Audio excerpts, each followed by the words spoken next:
Eu sou a Lúcia Balan Cobos e tenho aqui ao meu lado Renato Gonçalves, que é o entrevistado de hoje. Então, nós estamos dando continuidade aos assuntos relacionados à sobrevivência da alma. São pesquisas científicas. Anteriormente vimos as pesquisas do século XIX e hoje vamos, então, estudar um pouquinho sobre as pesquisas científicas relacionadas à imortalidade da alma do século XX. Este programa é patrocinado pelo Centro Espírita Francisco de Assis de Mafra. Anteriormente, você falou sobre as pesquisas no século XIX relacionadas à sobrevivência da alma ou espírito. No século XX, não surgiram novas pesquisas? Sim, houve uma continuidade, né? Porque o tema era extremamente empolgante, excitante para as grandes mentes da época. Até hoje, né? Nós vamos ver mais para frente que existem muitas pesquisas na atualidade sobre esses fenômenos psíquicos, né? Hoje, com uma nova roupagem, vamos dizer assim, né? Com uma nova apresentação. No século XX, nós temos a grande personalidade de Pierre Curie, que é chamado, algumas pessoas chamam Pierre Curie, o casal Curie, né? Na verdade, o Pierre Curie e a Marie Curie, eles se interessaram pelos fenômenos psíquicos, né? E na virada do século XIX para o XX, eles participaram de várias sessões mediúnicas. E o Pierre Curie, né, ele ficou muito entusiasmado e ele viu coisas maravilhosas através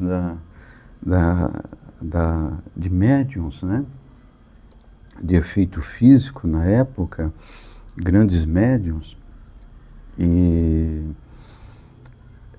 inclusive levitação de objetos, deslocamento pela força do pensamento e tudo mais, que tudo falava, né, de uma força fora da força física conhecida, alguma coisa que transcendia a matéria, né, propriamente conhecida da época, né? Mas ele acabou desencarnando no ano seguinte, depois que ele teve contato, e ele não pôde dar continuidade aos estudos dele. O Pierre Curie e a Marie Curie, eles foram prêmio Nobel, né? Fizeram um trabalho maravilhoso sobre raio-x, né? Radiação. Mas podemos citar também o Camille Flammarion, que foi um grande astrônomo francês, que ele dedicou muitos anos da vida dele a estudar os fenômenos, né, dessa natureza. Ele escreveu o livro La Mort et son Mystère, né, de 1920 até 23. São 3 volumes. O primeiro volume é Antes da Morte, depois os fenômenos durante a morte e os fenômenos depois da morte.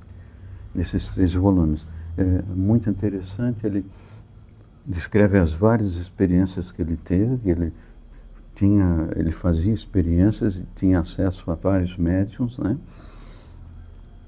Também descreve a experiência de outros pesquisadores da época, e ele conclui que realmente a sobrevivência do espírito, ou da alma, ou da consciência, ou da individualidade, tinha evidências muito fortes, né?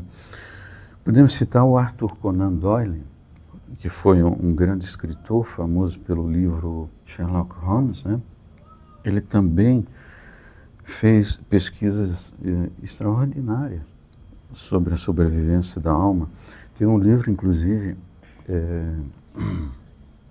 Lúcia, muito interessante, que é A História do Espiritualismo, de autoria dele. Fala-se que para 1920, né, foi o livro mais assim completo de história sobre todas as pesquisas científicas realizadas até então, naquele momento. Mas nós temos a figura da Joseph Banks Heine, né? E William McDougall. Foram eles que criaram a parapsicologia. E o professor Heine, ele, depois de vários anos de estudo, com metodologia muito rigorosa, né? Ele que era da Universidade de Duke, ele publicou um livro sobre percepções extrasensoriais. Ele não publicou só essa obra, ele publicou outros livros também, mas ele dizia que a parapsicologia é a ciência que estuda a natureza não física da mente e seus fenômenos. Hoje a gente vê muitos parapsicólogos que por questões culturais ou de um entendimento diferente discordam do grande mestre. Mas Heine foi aquele que descreveu a sobrevivência da alma, da mente, da individualidade, com toda a propriedade e toda a evidência científica, né, de que realmente o fenômeno da sobrevivência é real. Poderíamos citar aqui ainda William Stevenson, né? O Stevenson fez pesquisas sobre reencarnação. Então, o senhor poderia nos falar mais sobre as pesquisas do Dr. Ian Stevenson? O Ian Stevenson, da Universidade da Virgínia, né, ele formou um grupo, ele é um psiquiatra renomado, formou um grupo de estudos, né, para estudar, em especial, um fenômeno que ocorria, que eram memórias extracerebrais, que aconteciam em crianças de 2 anos até 4 anos de idade.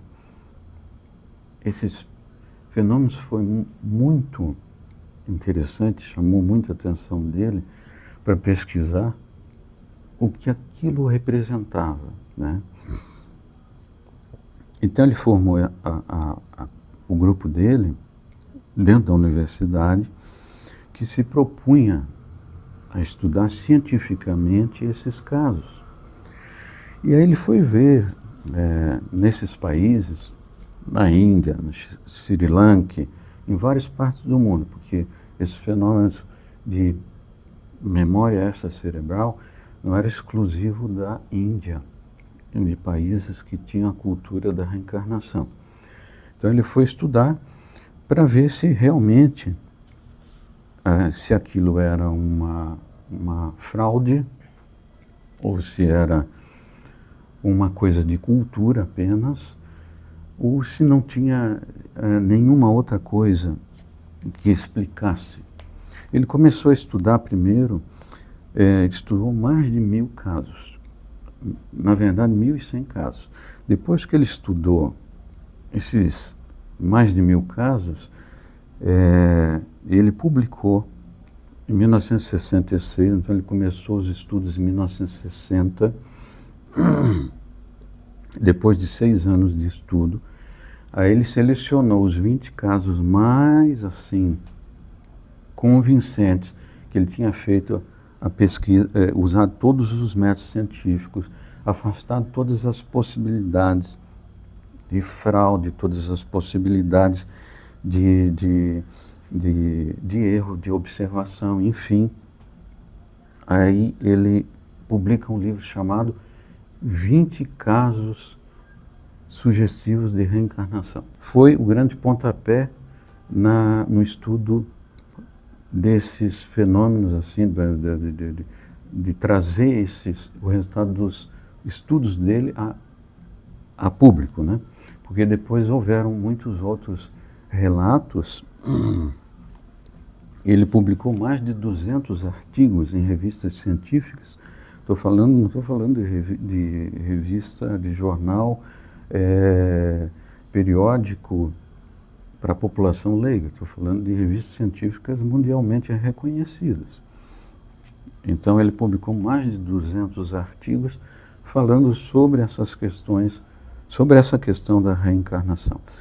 E publicou muitos outros livros tratando de reencarnação, por exemplo, na Europa, da reencarnação nos Estados Unidos. E foi atrás de todos esses relatos que ele ouvia. Ele ia com a equipe, pesquisava, via se realmente era digno de estudo ou não, se tinha comprovação ou não. Então, esses casos de reencarnação são uma evidência muito forte a favor da continuidade da vida. Quer dizer, o indivíduo morre, mas ele continua a sua individualidade num outro corpo, num outro ser, né?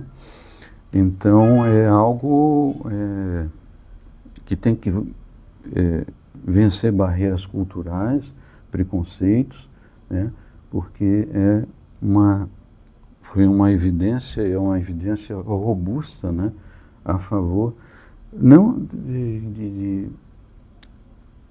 exatamente para haver o convencimento da reencarnação, mas o convencimento de que a sobrevivência existe, né? E então o Ian Steele trouxe à baila essa questão muito importante e juntamente com outras evidências, a gente vai discutir mais para frente, todas essas evidências formam um corpo muito forte de comprovação e de provas a favor da sobrevivência. Provas científicas que vão de encontro à mensagem de Jesus. O Espírito sopra onde quer. Não vês para onde vai, nem de onde vem. Então fica bem claro que é o Espírito que continua vivo. Ótima notícia para todos nós. Ótima notícia para todos nós. A imortalidade da alma é algo que nos deixa felizes, ter essa certeza, né? Nos impulsiona. E no próximo programa, nós falaremos sobre as pesquisas científicas já no século XXI. Agradecemos o Renato pelas excelentes colocações trazidas para todos nós. Deixamos aqui um grande abraço aos ouvintes. Obrigado a oportunidade, né? É um prazer falar sobre esse tema. Eu tenho pesquisei bastante para fazer esses programas e vejo quão pouco eu sabia. Estou aprendendo muito. Então agradecemos e até o próximo programa.